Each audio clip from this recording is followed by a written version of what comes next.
अब है आपका perpendicular condition of two lines. ठीक है, देखो जब दो लाइंस परपेंडिकुलर होती हैं तो हमें जैसे दो लाइन दे रखी है, एक की स्लोप है m1, दूसरे की स्लोप है m2। तो अगर वो दोनों लाइंस परपेंडिकुलर हैं, ठीक है, परपेंडिकुलर 90 डिग्री पे है, तो उसमें रिजल्ट आता है कि हमारा m1 m2 इक्वल टू -1 होना चाहिए। ये इसकी कंडीशन है। ठीक है, अब हम करते हैं क्वेश्चन, उससे और क्लियर हो जाएगा।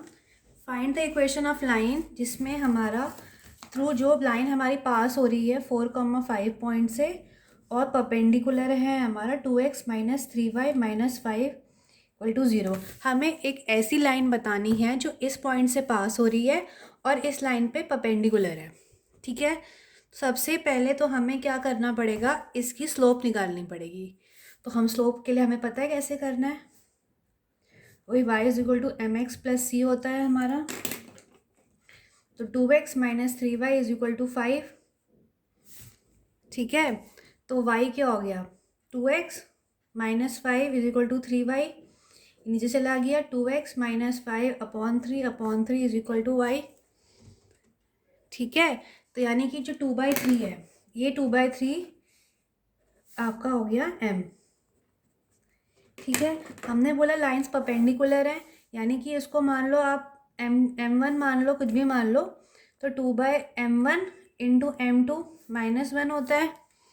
ठीक है, तो m2 कितना आएगा, -1/m1।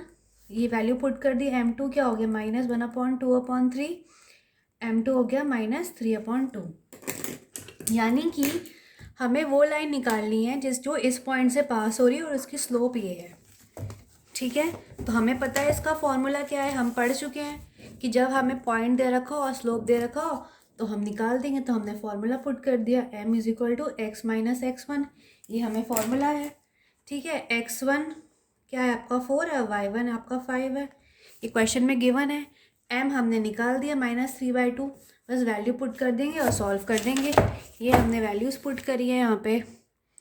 ठीक है, और हमारा ये आ गया आंसर। ठीक है, अगला है आपका पैरेलल लाइंस। देखो दो लाइंस अगर पैरेलल है, ठीक है, दो लाइंस अगर पैरेलल हैं तो उनकी जो स्लोप होती है वो हमारी इक्वल होती है, m1 इक्वल टू m2। ये स्लोप्स हमारी इक्वल होती हैं। परपेंडिकुलर में m1 इंटू m2 होता है -1 और पैरेलल में दोनों इक्वल हो जाती हैं। ठीक है,